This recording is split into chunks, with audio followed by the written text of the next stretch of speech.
Our latest Power Woman guest needs little introduction. Actress, model, 30-year global ambassador of Estée Lauder's breast cancer campaign, designer and founder of her own swimwear brand, Elizabeth Hurley Beach. Welcome to Power Women, Elizabeth Hurley. Thank you very much for having me. I appreciate it. Lovely to have you here. So I guess on top of that amazing career and life to date, what an incredibly powerful and romantic year you've had, Elizabeth. You celebrated your 60th birthday and announced a new relationship. So where does your power come from? I think if indeed I have a power, and thank you for being so flattering. You seem to have a power. I think my whole career, and as well as having some really nice ups in both my career, personal lives, family lives, I've had my fair share of downs as well.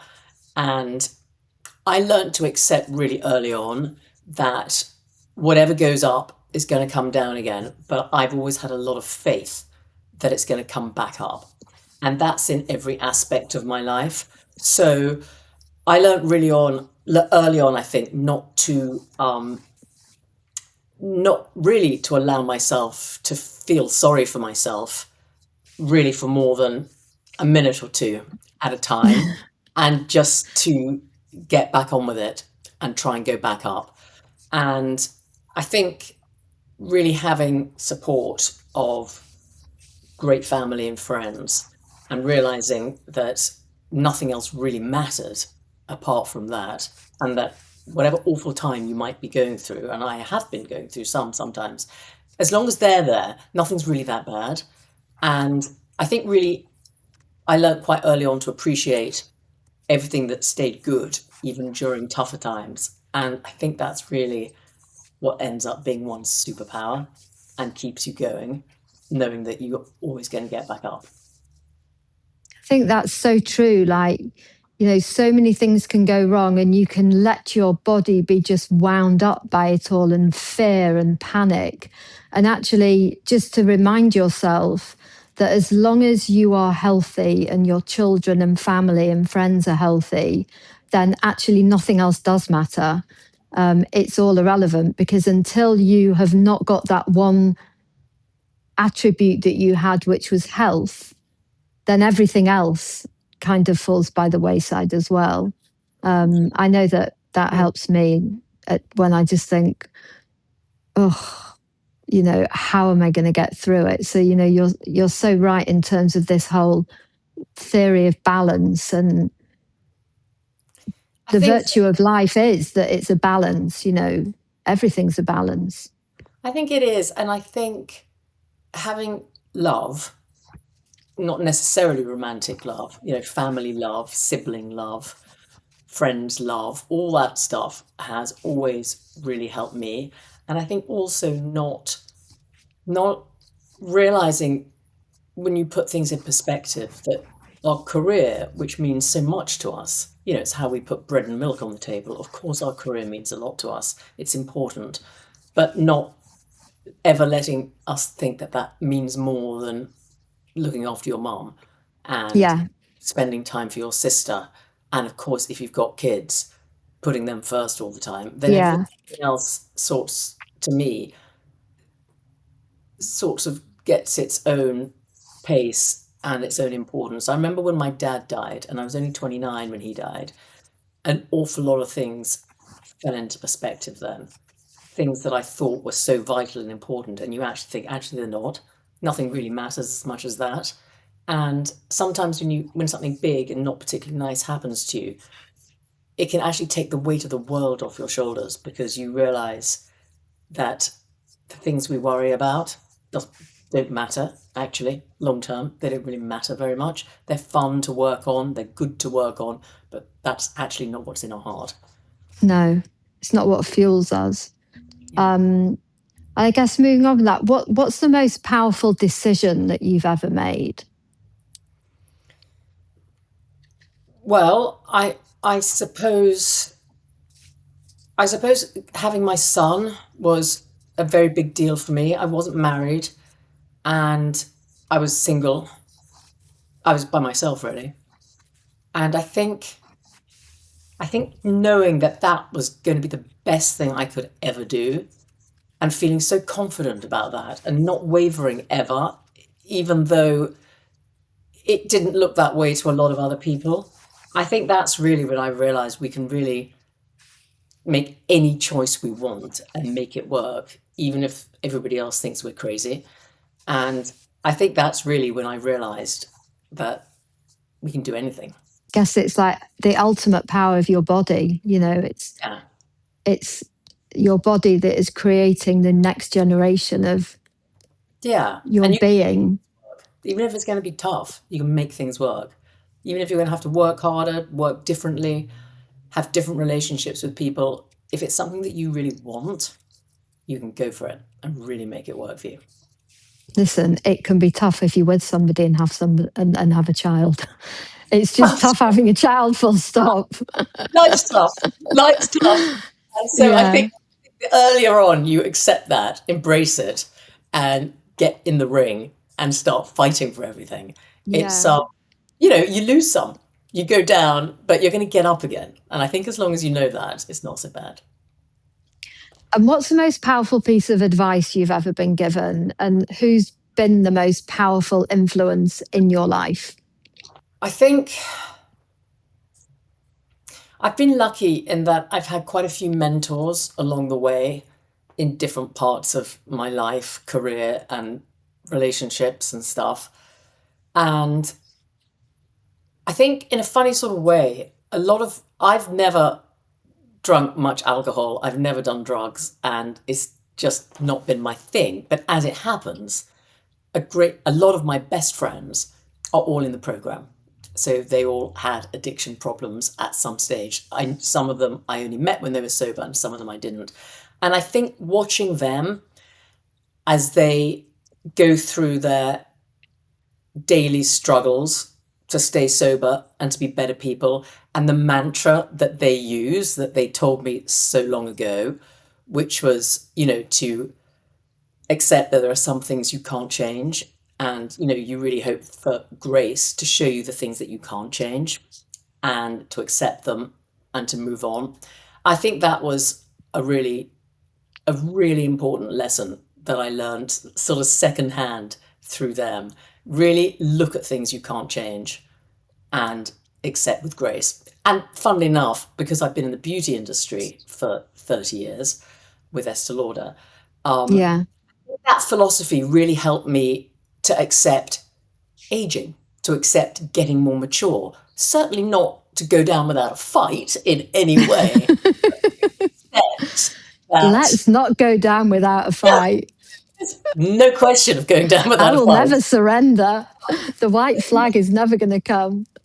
Absolutely, but not being angst ridden about aging, not being angst ridden about not being so strong, not being able to walk as far, not being able to carry as many heavy bags. All those things which can be very frustrating, when you realize obviously you're weaker than your child. You were the big strong mummy for a long time, and suddenly they're laughing at you as you can't pick up your suitcase and they run up the stairs with them. But that's what they're for. Of That's why course, they age at the same yeah. at the same rate as we do. I think having the grace to accept things that are changing and to make the best of everything is really the best advice that I've had and that one can give to anyone, because I see a lot of people and they have a lot of anger and anxiety about things they can't control. And learning to let go of that, I think, is, of course, good for the spirit. But even in a more shallow way, I think it's very good for you physically too. I think it's very good for your vital organs. I think it's good for your brain. And I think it's good for your skin. And I think it's good for how you look. So I feel letting go of stuff is pretty good. Letting go is a power, actually, not retaining everything for yourself. Yeah. Um, So I guess as did you imagine as a young girl that you would be this successful and have such a long career in the public eye? Well, whilst I don't think that public eye bit came into my thinking when I was younger, but I have always actually had a reasonable amount of self-belief. And I think, I didn't grow up in a wealthy household. We were, very normal state schools and, saving up for things. But I had a huge amount of love growing up and a huge amount of support. And I never had anyone say, you can't do that, as in, I'm going to try and get into this college or something. Nobody ever said, oh, that's not going to happen. Everyone very supportive, but also because it was different back then, parents actually did less for us, I find, than perhaps my generation do for their kids, where we seem to do a bit more for them. So, whilst my parents were unbelievably supportive, the idea of them doing a homework timetable for me is insane. I mean, Have I you didn't done a homework timetable? do. We've Me all too. done homework timetables. Me too. I've like decorated them and everything. Of course. I mean, I swear, when my son was doing GCSE physics, which was for me was a nightmare, I could have passed the exam by the end, and I knew nothing of this. I did easily as much as he did on his revision. My parents would never have done that. I don't even know if they knew what, in those days, they were called O levels. I don't even know if they knew what O levels I was taking, but they couldn't have been more supportive and fabulous. And I think that really made me be very ambitious because tiger mummies didn't exist where I grew up. It was us. You sunk or swum because you wanted to sink or swim. Yeah. And I really wanted to swim. And I knew I was going to swim. And I had a lovely life growing up in the suburbs, plenty of love, but I knew I didn't want to be there. I knew I wanted to move and do something completely different. And I always knew that. And everybody was just supportive along the way. But I think that came from inside. It wasn't pushed on me by anyone. Yeah. I think when it's allowed to be nurtured, it's yours forever, as opposed to you kind of rebelling against something that is kind of inflicted on you. Um, I think that's something I'd never do with my children. Like, And that's hard because we want to help. So it's a daily challenge to watch people make mistakes, I guess. especially your children, Yeah. who they're the last people that you ever want to see that experience it, because it's like it tugs at your heart. How do you deal with the pressure and scrutiny that comes from that? And has how you deal with that changed over the years? Well, I think when one suddenly finds oneself in the public eye with a lot of people looking at you and commenting on you, it's a huge shock to the system, and I think it takes a little while to get used to it. But even though I thought I was doing pretty well in my 20s because I had lead roles at the BBC and I had really nice jobs, but in fact I wasn't remotely. In retrospect, I realized in the public eye. I thought I was. I had a cover of the Radio Times, and there are a few articles. Wow. And do you remember that? Yeah, and I At thought Christmas, you were like, oh, absolutely. tick So all the things in there. to my family, I was famous and successful, but I wasn't. And so it wasn't really till I was in my late 20s that I did suddenly become very much in the public eye. And I feel grateful that that happened to me a little later. I think when much younger people are really thrust into the spotlight, when they know less, they've had less experiences, um, you're not so sure of who you are, and you don't really even know what you like and what you want when you're 17, 18, 19. You're babies. So I feel grateful that I was 10 years later than that, because you do lose a lot. You gain by success. But in my business, when success has to mean being in the public eye, there is a great deal that you lose too. So I was a little more mature to be able to deal with that. And at the time, I was dating my then boyfriend, Hugh Grant, And we both really got super famous at the same time. So we were a pair. And I think that helped a lot too, because nobody in either of our families had ever been in the public eye. No one was in show business. We didn't have anyone to guide us. We were just completely by ourselves. So I think there was safety in numbers in that respect. Also, safety without social media, then probably. No social media. That's Yeah. absolutely. And there was good and bad about that. There was good, of course, because people didn't have camera phones and they weren't videoing you the whole time and recording you. That was good. And there were less forums, I guess, for people to make mean comments about you. But on the other hand, now you can shape a narrative a little more than you ever could have done back then. So back then, you could be on the cover of Vogue, and that was fantastic, and you gave an interview to go with it, or you could be on television and do an interview. But otherwise, And it was all edited. yeah, but You had approval on it and everything. if you had something to say that was important, I remember you had to do a press statement. There was press statements that were made that Yeah. sent out to publications. And of course, that doesn't exist now because we all have No. our own platforms. We say anything we like, which is both good and bad. But I could easily say, listen, this thing that's being said about me is absolute rubbish. I've never met this person. Please don't believe it. Fans and followers, it's absolutely. Fans and followers. But you couldn't do that. It's true, isn't it? Yeah. You could only be put through a third party. So in some ways, it's a lot easier. So if one went on vacation, you were always very nervous that there were long lenses in bushes trying to take photographs, usually trying to take very unflattering photographs or whatever, and sell them for a lot of money.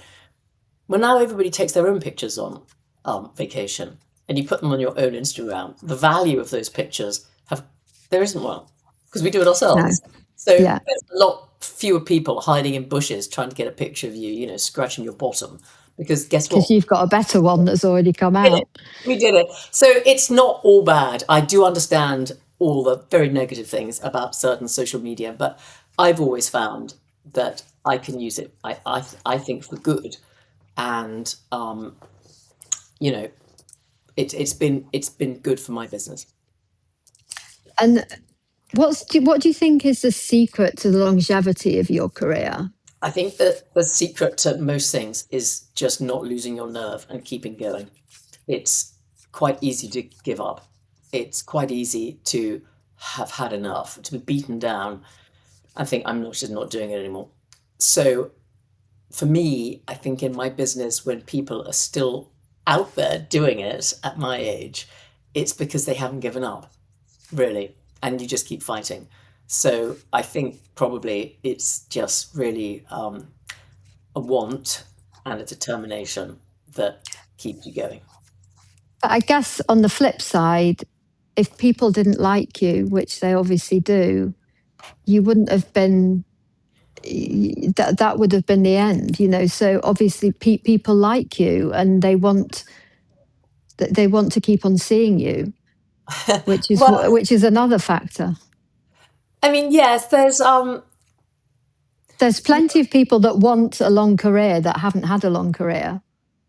well, it's true. I mean, as an actor, someone needs to employ you. Somebody needs to have a script and say, I think she'd be good for that. So that's true. And that's in other people's hands. It's not so much in my hands because at some stage you are who you are, your abilities are what they are. And somebody thinks you'll be an asset to them or they go, no, thanks. And, in my business, for the whole of the time I've been in it, which is over 40 years, rejection rate is high, really high. You have to, I say to youngsters when they're beginning, I just say, you know what? You are going to be rejected so many times that you have to be okay with that. You have to be strong and you have to have self-belief because people will tell you no 5 or 6 times a day when you're starting out because it's very busy, the business, when you're a beginner. Mm. You basically just get turned down all the time.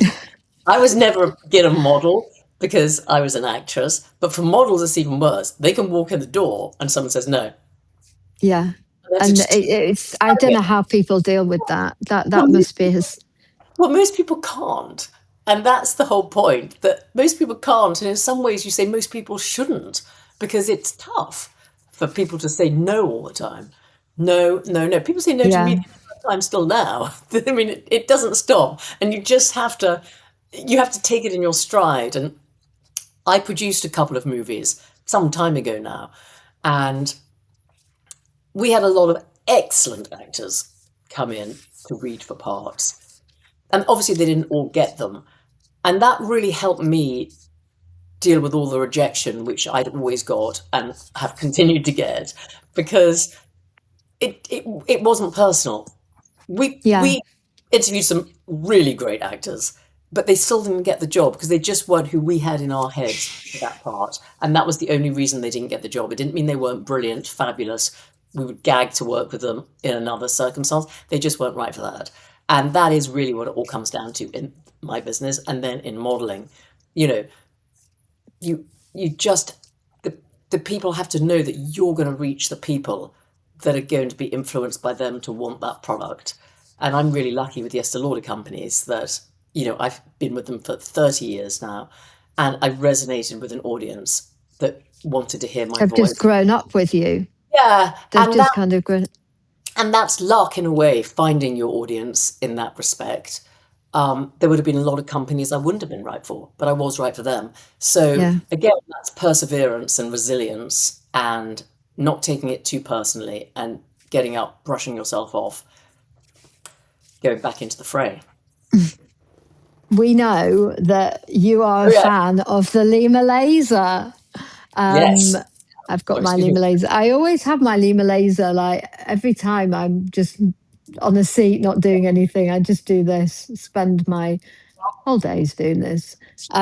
So, can I ask, how have you incorporated the Laser Pro into your daily routine? Well, it's really interesting for me to have this because in all the years I've been with the Estée Lauder companies, I've taken great care of my skin with products, but I've never been someone who's gone to salons for treatments because I've always been a little wary of anything that looks aggressive with the skin. I haven't had peels, I haven't had resurfacing, lasering. I've had nothing like that because it's just made me a little nervous. So when I heard about this, which works not by damaging, I thought that sounded as if it could be very right for me because, of course, I would like to improve things on my skin. I mean, of course I would, that goes without saying. But I just was too scared of damaging stuff. It very much suits me the way that one can use this, that you can be actually doing your emails or watching Netflix or even standing by the Arga stirring soup or risotto and still use it at the same time. So that suits me very well because I've never, I don't have my nails done. I don't have pedicures because I can't sit still long enough because I've got so much I want to do that if someone does my nails, there is no way they're not going to smudge before they're dry because I can't sit still. So in some ways, this suits me very well. I have problem areas, of course I do, and I'm I would be thrilled if this is going to make a difference on those. So I'm going Where would you like it to make a difference? well, I have some sunspots, which I've covered in makeup now, and I have some sunspots, which I would be thrilled if they could, at the very least, diminish. I'd like them to go, obviously. So I have a bit of sun damage here. I've got a bit of sun damage there. I've got a bit here. And I've got the odd bit, but the ones I'd like to get off of my face. So that would be a really great thing to me. I think around my mouth is a little, I could do with improving around there. So I'm going to look forward to I that. just do that, like I would be delighted. kissing. Back of hands, of course, I'd like to make a difference. And also, I don't quite know how long of the day I've got, but I'm going to try it on my legs and arms too. So, Yeah, the inner arm is very good. Obviously, as you mature, yes, the skin just goes a bit loose, so it's very good at tightening. the skin on your underarm? If there's something which has it's not going to cause me any damage, I'm thrilled to try it. Absolutely thrilled to try it. So back in the 80s and 90s, when you started modeling, I guess everyone took inspiration from magazines and from TV shows. And a lot has changed now, particularly over the last decade with the rise of social media. And these days, Gen Z see these impossible standards and images online, and also celebrities talking more openly about the work that they've had done. And what do you think about this? Do you think there's a pressure to look perfect rather than real? Well, there's a few things there, because you're quite right. When I was teaching myself to do makeup in my teens, I was looking at hardback books of Marilyn Monroe and Ava Gardner and Grace Kelly, and they were exquisite, but they were retouched, remember? And in their movies, where they look magnificent, they were lit like goddesses. It wasn't shot on high def camera phones. No. It was shot on the most beautiful lenses with the most unbelievably talented people lighting them and doing their hair and makeup. So I feel it's a little unfair to, they didn't all look like Nora Batty. They looked unbelievable. And that was smoke and mirrors too. So there's always been smoke and mirrors. Obviously, what they couldn't do then, well, in a still, of course, they could also retouch the bodies, and they did a lot. But Yeah. obviously, in film, they didn't. So there wasn't the digital altering there is now, which is obviously insane, the way that people can be altered now. It's not beautiful lighting. It's not beautiful camera lenses. It is obviously doing it all online. So And it's distortion of your features. yeah, it's a completely different thing. And I think, in a funny sort of way, almost what people do to bodies could be more upsetting for people, knowing that you can't have that body in real life because you can't stretch your legs. I mean, you can't. It's impossible. So I think that really goes. So I don't know how often and how many people are young enough or naive enough to not understand that that's altered. I just don't know. I mean, I don't like being altered much in pictures of me now. Like everybody, I don't mind a little something. If my hair's looking straggly, I don't mind if someone makes my hair look a bit better. If the light's bad, I don't mind someone making it a little easier, but I've never wanted to be changed. And that goes right back to the days before digital retouching, when everything was retouched by hand. I never wanted people, would I look nicer if I looked a bit more like that? Yeah, maybe. But I'm like, no, no, no, no, no. Don't change my eyes. Don't change my nose. I've got a bit of a bobble on the end of my nose. And I'm like, no, no, no, no. That's my nose. That is my nose. I don't have legs up to my armpits. Don't give me legs up to my armpits. Because then I always felt I want to be able to walk in the room and people to say, great to see you. Not, oh my God, I thought you had legs here. I thought you had a little chiseled nose. I mean, to me, that would just be awful. So, but I know there are people who, like, on their social media profiles, don't look anything like themselves. And I don't even know what that means. I don't know how that feels when you walk in the door and people You will must just feel fake. well, I don't understand that. So maybe people don't leave the house. Maybe they just... Maybe they send an avatar. Maybe they just look at the images online and that's enough, and they just watch TV. I don't know. I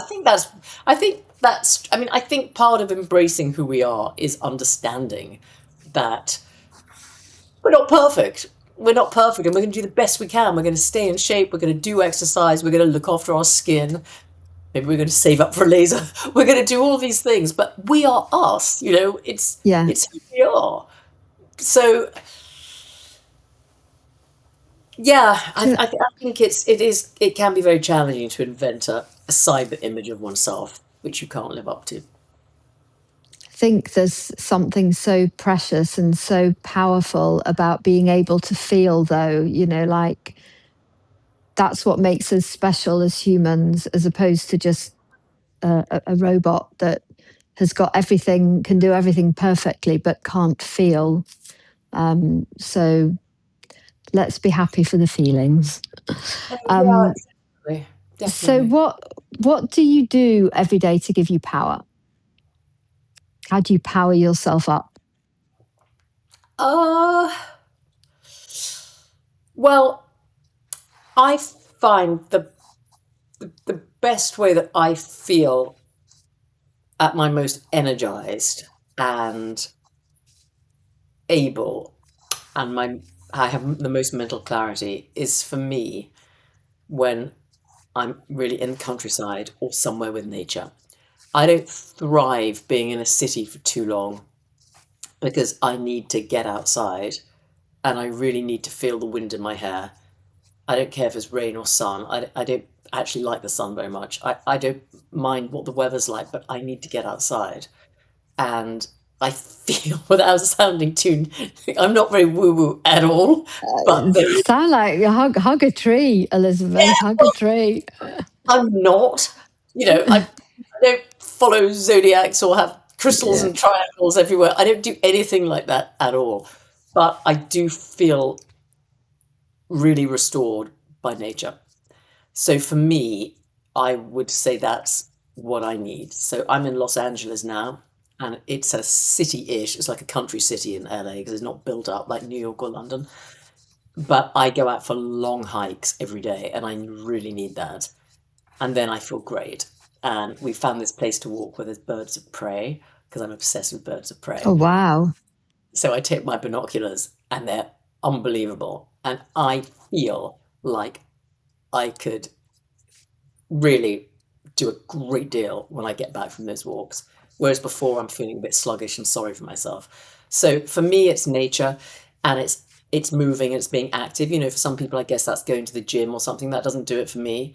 But if I'm in a bad temper, I like to go outside with my chainsaw or my head, and then I feel really good. I feel like a caveman. And I like coming in, oh, I got that. Wielding the chainsaw. I need to do Hello, something. everyone. I need to do something really. I need to be energetic and break a sweat to feel nicer sometimes. And what makes you feel less powerful? Think I think when I let myself spiral into an it's not fair mode, which we can do because stuff isn't fair often. And I think sometimes, you get another bit of bad news. And just if I could feel myself beginning to feel sorry for me is when I feel at my least best. And I need to surround What do you myself. tell yourself? Well, to be honest, it doesn't really last that long with me. And I think having a routine that you need to do, for me, if I'm at home in the country, it's my dogs. No matter how sorry you feel for yourself, even though you might feel like getting under a blanket on the sofa and feeling sorry for oneself, you've got to feed the dogs. You've got to walk the dogs. You've got to go around and shut the shutters. Having stuff, I think, that has to go on sort of puts me just back in it. Plus, I don't stay down for very long, but like everyone, of course, I can feel sorry for myself occasionally. Yeah. And what advice would you give to your younger self? Well, I think I'm nobody who knows me would agree with me, but I'm quite shy by nature, and I always have to make myself step up a bit. And there've probably been times where I should have stepped up more and been a bit less shy because I can be quite shy. And Yeah. should have given myself a kick up the butt more often to get over some of my shyness, I think. But by the way, I don't think anybody knows I'm shy, but I am shy. Well, I guess everybody always perceives themselves mainly as shy, but if others don't, then sometimes it means it wasn't truly valid. It was more an insecurity rather than it manifested, maybe. Yeah, I think so. And I think that most of us are certainly not shy when we're comfortable, when we're with our friends and family. Of course, we're not shy Mm, because we're happy and comfortable. So I think also it's also saying, do I need to be in these positions where yeah. actually I don't feel comfortable because I don't actually like anyone. I don't like them. No. Oh, I I, don't know anyone. no, so maybe also I think we can let ourselves off the hook a bit and say, I don't need to mingle. I don't know. No. It's something that struck me sometimes, and I think I can see when some people have just been schooled earlier than I was to get on with it. Put your shoulders Mm. back, get in there, get on with it, get through it. I know. So you recently announced a new relationship. What's your advice to finding love later in life? Well, it, I don't know if I'd have advice. I suppose because to be honest, I've been really single for a really long time, and to be honest, I was pretty happy. I had a great life and I had a really good time. Um, but because until I was single, I really hadn't been single at all my entire adult life. I found there was a wonderful familiarity. So when I met Billy, even though I didn't really know I wanted to meet someone, when I met him, it felt incredibly comfortable and natural and easy from the first second. And I'd been set up with quite a few people in my single years and never felt comfortable and it never felt right. And I was like, I'd much rather stay at home with the dogs. I just wasn't comfortable. So I feel that actually, if I had advice to give, and I don't really give advice because I'm not sure I should, would be that if it's right, it's right and it'll happen. And if it's not, I wouldn't force anything because there's nothing worse than hanging with someone that makes you squeamish and uncomfortable. Awful. So just took a long time for me. Did I go out and about a lot? No. Should I have? It wouldn't have made the slightest bit of difference to me meeting Billy as it happens if I had gone out and about more. So I still wouldn't have met him doing that. So I don't really know the answer to that. I don't know. No, I think you've given the answer. It's just wait till it's meant to be and wait till you feel completely at ease with somebody and as though you don't have to try. And it's just, Yeah. you can be yourself in front of that person. But that's fate, I guess, in that case. It was fate. It's fate. Yeah. No, I do. Yeah. I believe in fate. I believe in timing. If you'd have Yeah. met him 30 years ago, you might not have been in the 5 years. position. No, Yeah. I don't think I would have done. Um, I don't think so. I think in my particular case, because I was a single mother with a single child, it didn't seem, there just didn't seem that there was the time in my life to have um, another relationship because I gave everything to my son at that stage and he needed it. I was working round the clock and I was raising him. And so I didn't have that. There wasn't space for it. It wouldn't have been right for me. It wouldn't have been right for my son. And I wouldn't have been right for anybody else at that stage because I wasn't ready for it either. So in that case, it was timing and fate. It's true. And at least you can look back and think, do you know what? You were the ultimate mother to your child. You didn't compromise any relationship for your child, which is something No, that's so important. I think So so. you're an absolute icon and inspiration to women of all ages and regularly post pictures in your swimwear line and posted the ultimate power Instagram post on your 60th birthday when you posed completely nude. Um, what wellness and life advice would you give to women in their 50s and 60s? And what do you want your legacy to be? It was an What? amazing shot. Thank you. I think advice to women of any age would be to try to learn to put ourselves a little more to the forefront. Because I think what I've realized, particularly doing all my work for the breast cancer campaign, is that very often with women, we put ourselves last and we put everybody else above us. We put our children, husbands, boyfriends, mothers, mothers-in-laws, everybody else, we worry about them. We worry about their doctor's appointments. We worry about their sports kit. We're worrying about everything apart from ourselves. And that just seems to be the way that we work.